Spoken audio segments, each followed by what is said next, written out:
Hello, everybody. Thanks for being here. Just picked up this book in one of those free street libraries. It's maybe for collage. I actually don't know, but I am going to read some of this stuff. This is going to be not a video about this book. I just thought it'd be nice to have this as a background for the decks that I'll be showing. Really, this video is an unfinished, very fresh idea that I might already have tackled a little bit on my channel, but here it is. Tarot is a visual tool, right?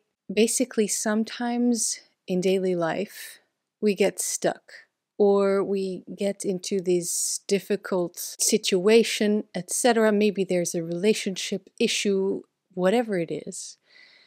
And it can be present right now or something that already has happened or it's in the past, and we're trying to make sense of it. That's the thing. We are trying with this exercise, with the tarot, right? The book of life, the 78 cards that are there for us to use and learn from and really live with. We are trying to make sense of a situation that is very complex, very difficult. And so what we're going to do is use the cards as visual tools, visual steps, visual puzzle pieces to try to make sense of that particular situation. I hope I explained that right. Get yourself a nice cup of tea or whatever you feel like drinking, and let's get into it.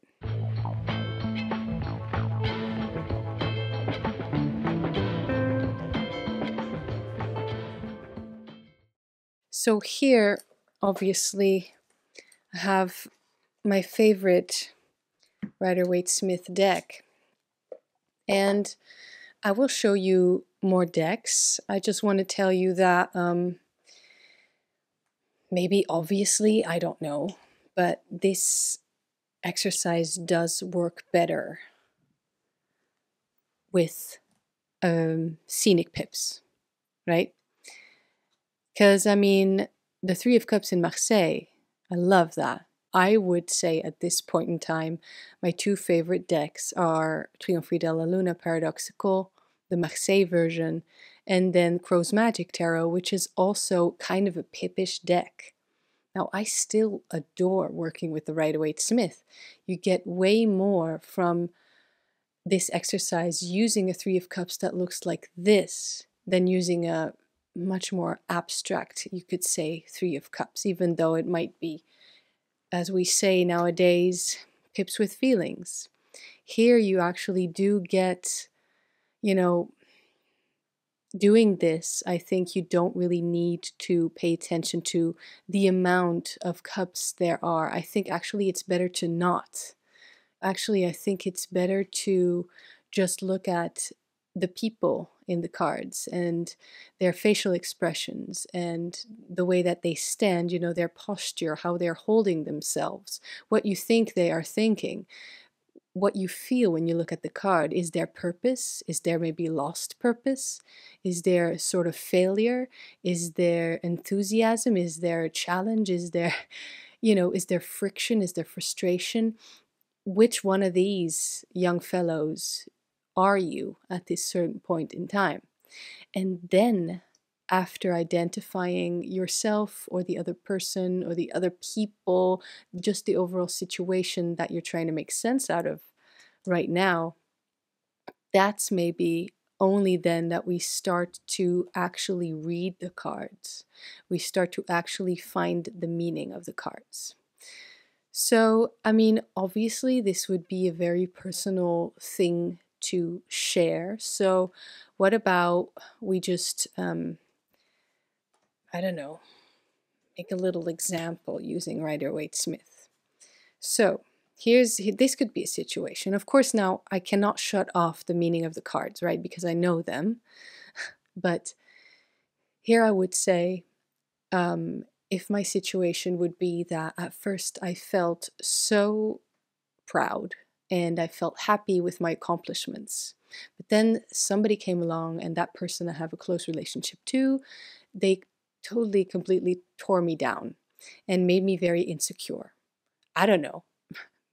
Maybe I'm coming up with something from the past or of somebody watching. I don't know. I don't consider myself a psychic, but these types of things, they happen. And sometimes we cannot immediately communicate to that specific person how that makes us feel, or what we should even say, or what we should do, and what is truth. Because at first, in this example, you felt really good, but then the doubt started creeping in. And actually, Five of Swords in this scenario would make sense too, right? So this would be you feeling that pride. This would be the I would say the indoctrination of. I'm really trying to stay away from the esoteric titles like defeat, etc. But this would be, yeah, the doubt creeping in. Look through the deck and find how you feel. Maybe you feel unmotivated. Now that's not how I would particularly read the Four of Cups, but I mean, look at this young man's posture. There's also a way that you can hold yourself when you know nobody's looking, right? This could just as easily be, and in some decks it is, a way of holding yourself that is meditation, right? That represents meditation. So maybe this person, eyes closed or eyes to the ground at least, and maybe he relaxed his facial muscles, he's letting his shoulders hang a little bit, but still he's leaning against that tree and getting grounded and basically just exploring and experiencing his emotions, his feelings. And so why would he have a better, what's it called, poise or posture? You know what I mean? Maybe this person is very much alone, and therefore all the masks can drop. So I'm just saying this card never needs to be necessarily a negative thing. It can be a very positive thing. It's just that we are recharging in a way, right? Just like in Four of Swords. Anyway, I am guessing in this particular example, it just meant being unmotivated. And then let's say you have to try to find yourself again. Yeah, maybe rebuild. There you go. Typical work card, I would say. And maybe you need to rebuild on your own confidence. And then it's interesting there that you can see these 6 wands as trees, right?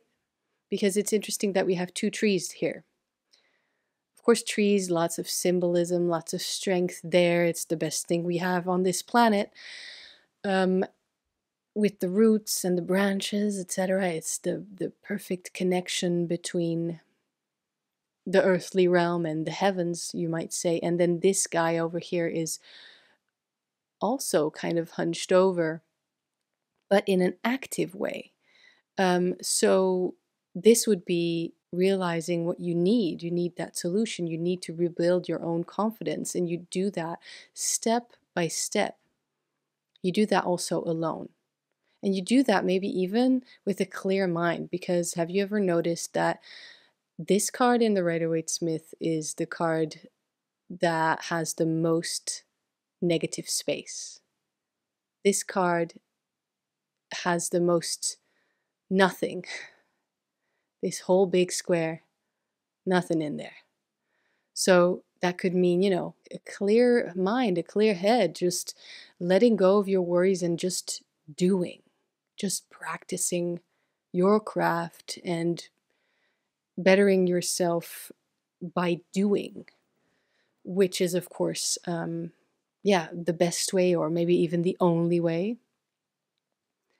So then you can even see, I'm sorry, I'm skipping ahead here, but this is just an interesting example, right? You get lost in these types of things as a tarot reader, trying to approach the cards or approaching the cards in a different way.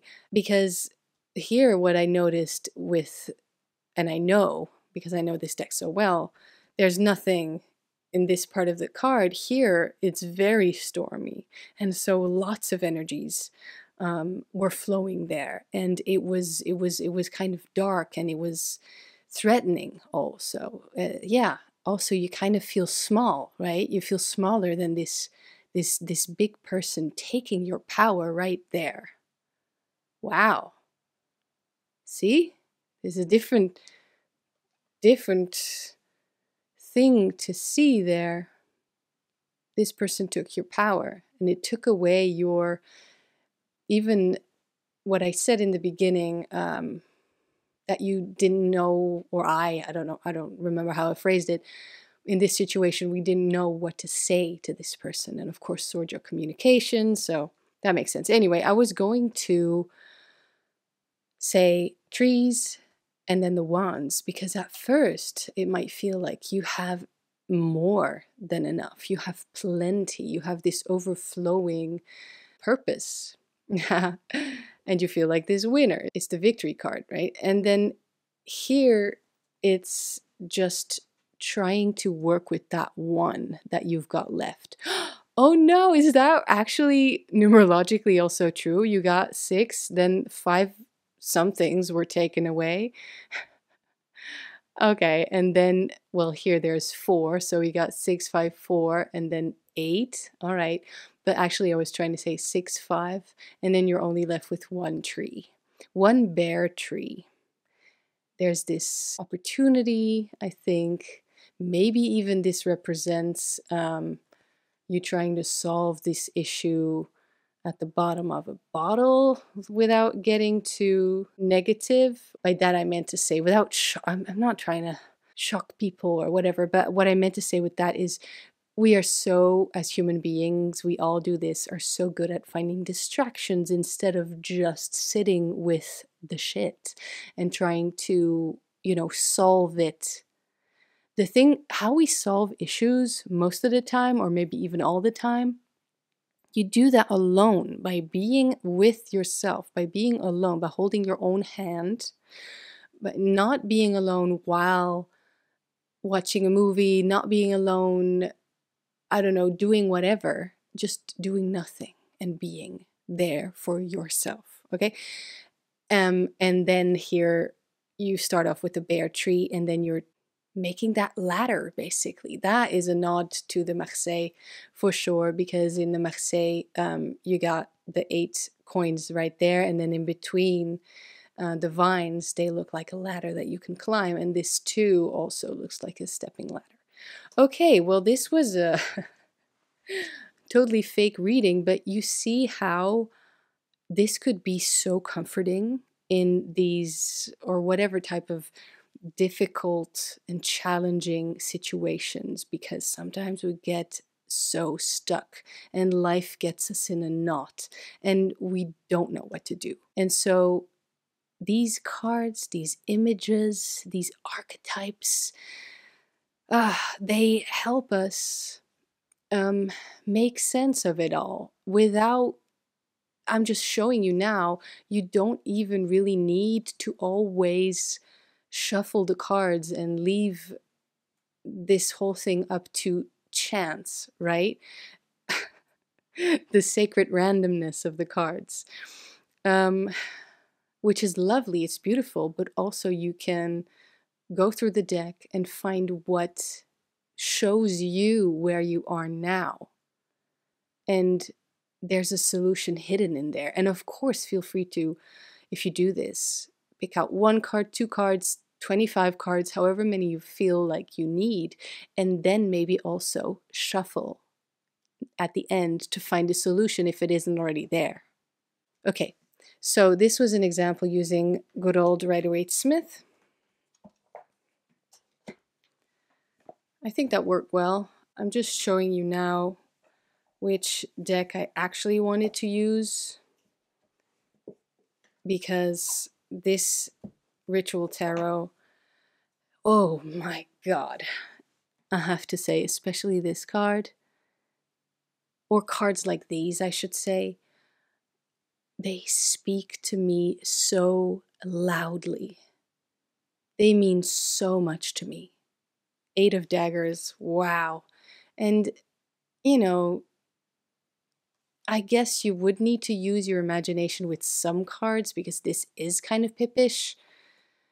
So I think this is just a feeling, a very feeling deck of, I actually wanted to use this deck for this sort of exercise. But I think for the purpose of the exercise, still a good old, completely scenic Pips deck is better. So if you have a Rider-Waite-Smith, which you probably do, then I would recommend that.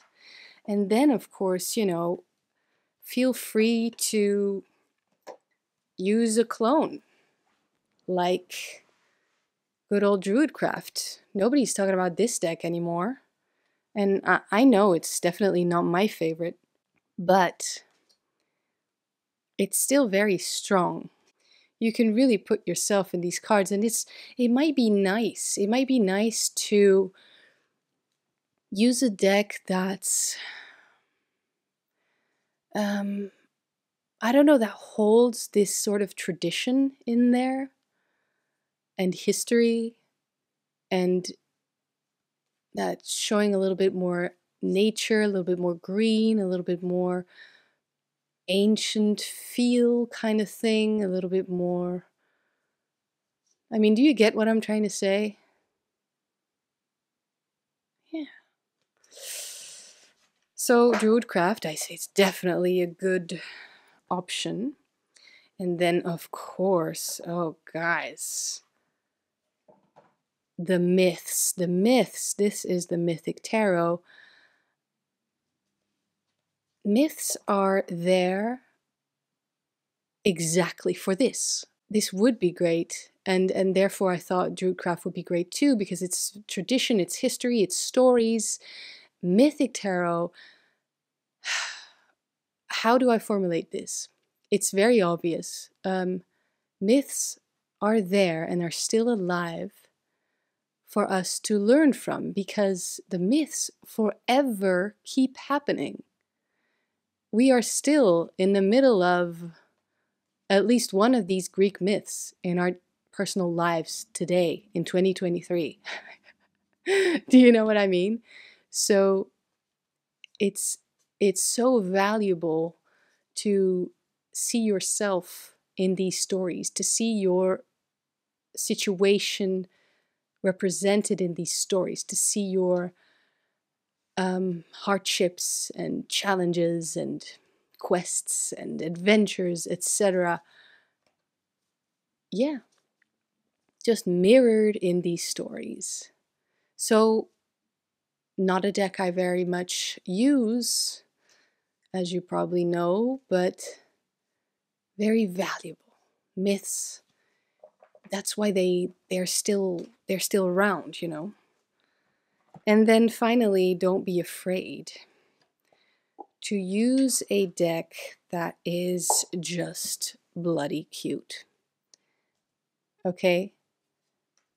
Maybe it can help you to detach almost, in a way, to identify the person who hurt you or whatever, maybe even yourself or the situation, with cute little animals.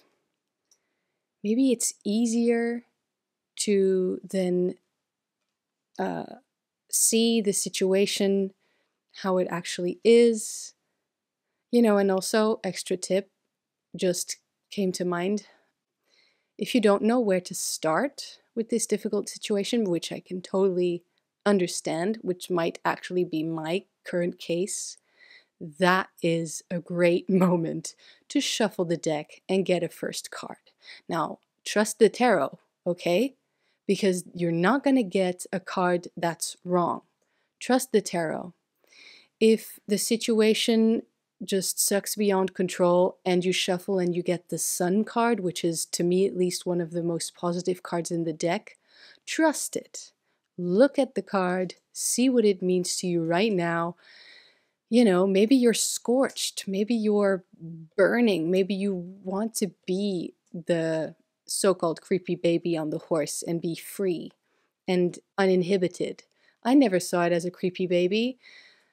I always liked the Sun card, but just saying, that's a good place to start, I would say.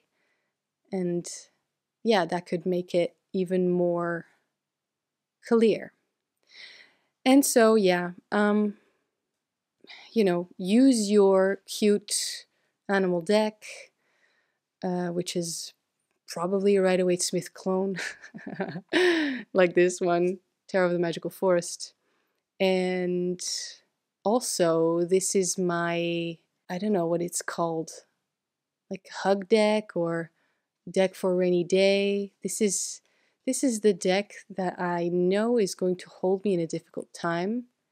And so why not use it for difficult times, you know, actually charge the cards with that stuff to see if you can actually make a connection to that particular deck that you own in your collection for that particular purpose. Yeah. So I think for all those reasons, Tarot of Magical Forests is a really good option. Yeah. Okay, so I'm gonna do this. Here we go. And then also had Ritual Tarot. I'll just do that. Okay, whatever. It doesn't matter. I just hope you found this useful and enjoyable. Let me know if this method already has a name, because I don't know. I'm not aware of everything. I just think I thought of it myself.